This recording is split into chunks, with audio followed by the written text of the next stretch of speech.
All of us grow up in a family setting.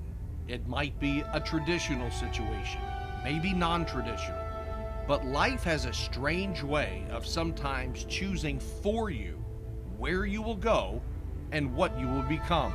Well, growing up, I was young, so everything that happened, I didn't know how we got here, but it was my mom that got us here.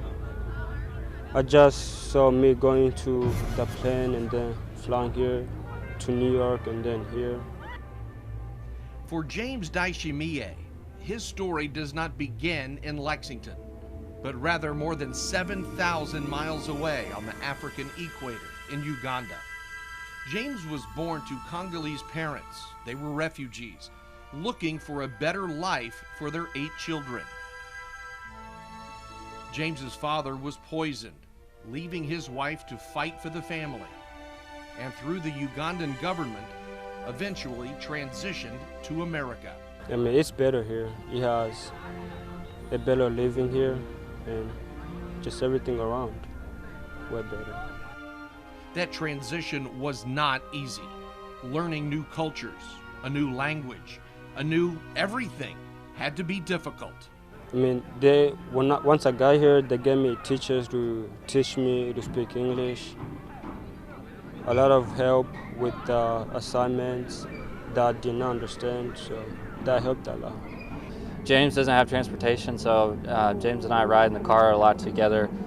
We share a lot of meals together, and listening each and every week, each and every day to his story is just something so surreal about how you have a kid growing up in a refugee family with no electricity, no water, no running water, having to walk to school every day, and being able to make that transition over to America, and not even have a father, have a single mother with 8 children, and bouncing from apartment to apartment till finally settling here in Kentucky, and realizing how much he's had to overcome through his struggles with the language barrier, with the education barrier, and then for him to navigate that, to find sports, and through all of that, whether it be soccer, and now with it being running, and just to see him blossom. But something which was not difficult was being an athlete. Soccer was James's first love, but eventually his focus would move from the pitch to the track. I had seen him at soccer tryouts his first 2 years of high school, and every year I watched him destroy everyone in the 1.5-mile time trial. I was like, you should really do track, and he would laugh me off. When James first showed up to track and field tryouts last January, he did so wearing a pair of indoor soccer shoes, and still managed to beat everyone in the fitness test that day. Needless to say, James's track career did not last long. And we had him with the sprinters, and that lasted 1 day. Coach Davis and Coach Joy realized distance running was right up his alley. Running wasn't my thing, so it just happened like that, I guess. I was pretty skeptical because our training's pretty intense of what we do here, and for him to jump in right away and perform right away in some of the workouts early on, I knew he had a bit of talent, but I just needed to figure out how he could race.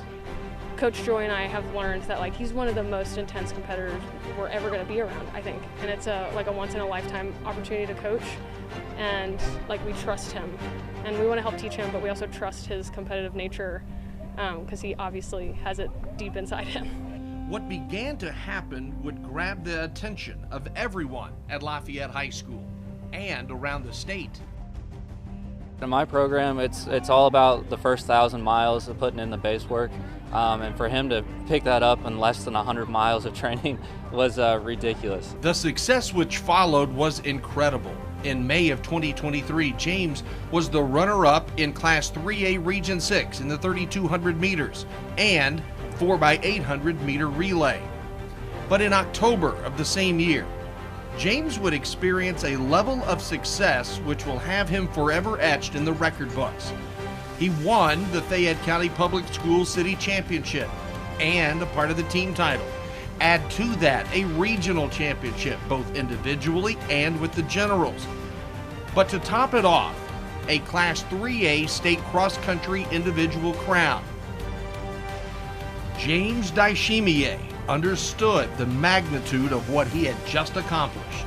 No, I didn't understand. It's just the only thing I know was running and then winning a trophy, and then yeah, I didn't know it meant a lot, but now I know that it means a lot more than what it is.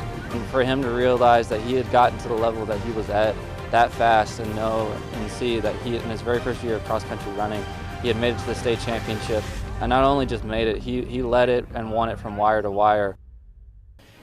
Champions in sports are replaced every season, but the champions in life, especially at such a young age, and what he had to overcome, is the true legacy of one of Lafayette's greatest success stories on the track and in the community. And it's just shown him how much that he was supposed to be a runner all along, how much he was been blessed with a gift to be a runner, how much his story is going to be amplified and be an inspiration for all those in this community that he lives with now, and for any of his relatives that live back home. Everyone at Lafayette just feels like home here.